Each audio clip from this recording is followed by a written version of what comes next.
जी students, अस्सलाम वालेकुम। आज हम लोग चैप्टर नंबर 10 स्टार्ट करेंगे which is related to simple harmonic motion. बिस्मिल्लाहिर्रहमानिर्रहीम। सबसे पहले इस चैप्टर को स्टार्ट करने से पहले हमें ये पता होना चाहिए कि what oscillation is. It is to and fro motion about its mean position. आप पढ़कर आ चुके हो वाइब्रेशन, आप वाइब्रेटरी मोशन पढ़कर आ चुके हो। ये थोड़ी सी इसकी एडवांस फॉर्म है, ठीक है, जिसमें उसी मोशन को जो है ना वो थोड़ा सा मज़ीद आगे एक्सप्लेन किया जाएगा। आगे हम चलते हैं तो हमें सिंपल हार्मोनिक मोशन के बारे में स्टडी करते हैं। Simple harmonic motion occurs when the net force is directly proportional to the displacement from its mean position and is always directed towards the mean position. यानी सिंपल हार्मोनिक मोशन जो होती है इसमें आप जितनी नेट फोर्स लगाओगे उतनी ही ज़्यादा डिस्प्लेसमेंट कवर होगी। डिस्प्लेसमेंट आप पढ़कर आ चुके हो कि उतना ही ज़्यादा जो है ना ये डिस्टेंस को कवर करेगी। जैसे कि आप सामने डायग्राम को देख रहे हैं, आप स्प्रिंग को जितना स्ट्रेच करेंगे, जितनी उसके ऊपर फोर्स लगाएंगे, उतनी ही ज़्यादा डिस्प्लेसमेंट कवर करेगी। देखो तीन पोजीशन सामने नज़र आ रही हैं आपको, पॉइंट ए ओ बी, ठीक है। आप ओ पोजीशन इसकी ओरिजिनल पोजीशन है, ठीक है। ये जिस तरह से इसके सेकंड पार्ट में कह रहे हैं कि the mean position and is always directed towards the mean position, यानी अपनी मीन पोजीशन या ओरिजिनल पोजीशन से होते हुए ये आगे पीछे मूव कर रही होती है, टू एंड फ्रो मूव कर रही होती है। यानी कि पहले आप स्ट्रेच करेंगे तो एक एक्सट्रीम पोजीशन बी बनेगी और फिर वो वापस आएगी तो एक नई एक्सट्रीम पोजीशन बनाएगी जिसको हम ए पोजीशन कहेंगे, ठीक है। नेक्स्ट पार्ट पे चलते हैं हम। तो हम तीन किस्म की एप्लीकेशन सिंपल हार्मोनिक मोशन की पढ़ेंगे इसके अंदर। एक है mass attached to a spring, जो कि हम स्टडी कर रहे हैं अभी, ball and bowl system and simple pendulum. तो हम इसको अब स्टडी करते हैं, motion of mass attached to a spring.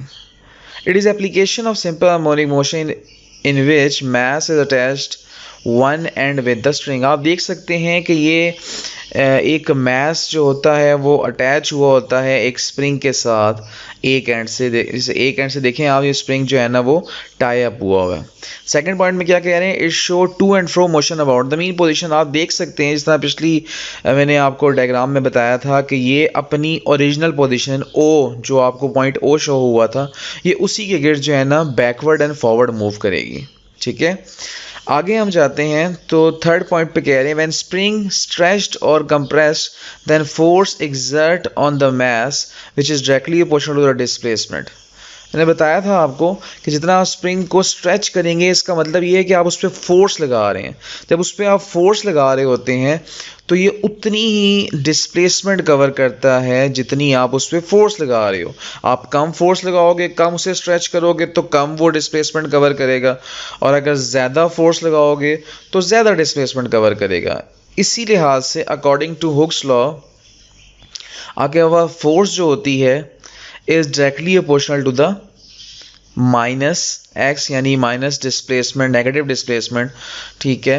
अब इसमें नेगेटिव डिस्प्लेसमेंट क्या है मैं आपको समझाता हूँ मैं, ठीक है। आपको पता है कि जब ये प्रोपोर्शनैलिटी का साइन ये बीच में आपको दिया हुआ है डायरेक्टली प्रोपोर्शनल का, जब ये साइन ख़त्म होता है तो एक इज इक्वल टू का निशान आता है और एक कांस्टेंट के आता है, ठीक है।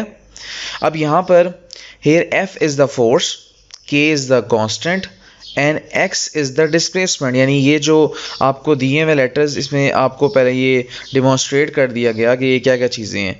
Negative sign shows the opposite direction that is called restoring force. देखो जब इस पर हम लोगों ने फोर्स लगाई तो पहले तो ये आगे की तरफ आया स्प्रिंग, ठीक है। उसने अपनी एक्सट्रीम पोजीशन ए बनाई। ए के बाद जब ये वापस गया, यानी दोबारा से अपनी फोर्स को इसने रीस्टोर किया, पीछे की तरफ गया जहाँ से इसको स्ट्रेच करना शुरू किया था अपनी ओरिजिनल पोजीशन है, तो ये वापस आपने देखा था ना एक बी पोजीशन बना रहा था। तो इसका मतलब है ये अपनी फोर्स को रीस्टोर कर रहा था, यानी वो फोर्स सारी वापस ले रहा था। इस तरह से आप कोई भी चीज़ डिलीट करते हो, कंप्यूटर से, तो उसको रिसाइकल बिन से दोबारा रीस्टोर करते हो, यानी वापस उसकी जगह पे लेकर आ रहे हो। तो स्प्रिंग को जैसे आप खींचोगे, फोर्स लगाओगे, तो वहाँ पर भी आप क्या करोगे कि वो फोर्स जो आप उस पर लगा रहे होगे वो पॉइंट ए पे जाएगी, तो वापस जब वो आएगी, ठीक है, जो वो स्प्रिंग वापस अपनी तरफ यानी अपनी मीन पोजीशन से होते हुए पीछे की तरफ जाएगा तो वो अपनी फोर्स को रीस्टोर कर रहा होगा, अपनी फोर्स को दोबारा से स्टोर कर रहा होगा। ठीक है, तो इसी वजह से नेगेटिव साइन आया है। ठीक है, okay. Motion of a mass attached to a spring, अब इसमें हम लोग आगे फर्दर चलते हैं। तो आप पढ़कर आ चुके हो force is equal to m a, ये फॉर्मूला आप क्लास 9 के अंदर पढ़कर आ चुके हो। ठीक है, क्योंकि फोर्स जो होती है that is equal to the product of mass and acceleration. अब जहां पर आपके पास प्रीवियस जो स्लाइड है उसके अंदर जहां f लिखा हुआ है वहां पर आप उस f की वैल्यू पुट कर दोगे, m a is equal to minus k x. ठीक है, अब यहाँ से आप एक्सेलरेशन अगर निकालना चाहते हो तो m यहाँ पर मल्टीप्लाई हो रहा है, वहाँ जाके डिवाइड हो जाएगा।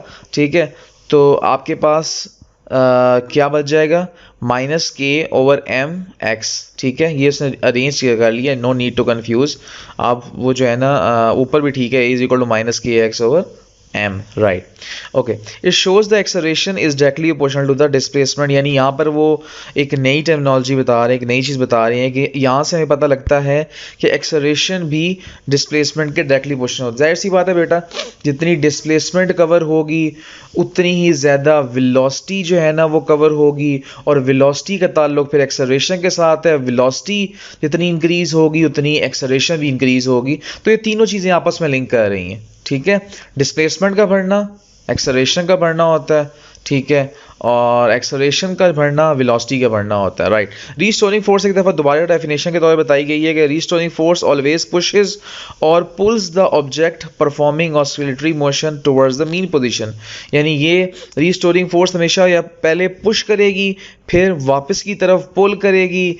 ठीक है, हम उस खींची जाएगी और ये एक ऑस्किलेटरी मोशन यानी टू एंड फ्रो मोशन अपनी ओरिजिनल पोजीशन के गिर्द जो है वो परफॉर्म करेगी।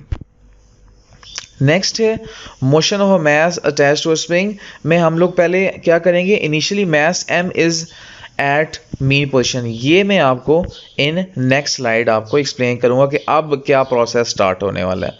Thank you so much. अभी आपको जो मैंने पढ़ाया उसमें वो क्वेश्चन है तो आप मुझसे पूछ सकते हो।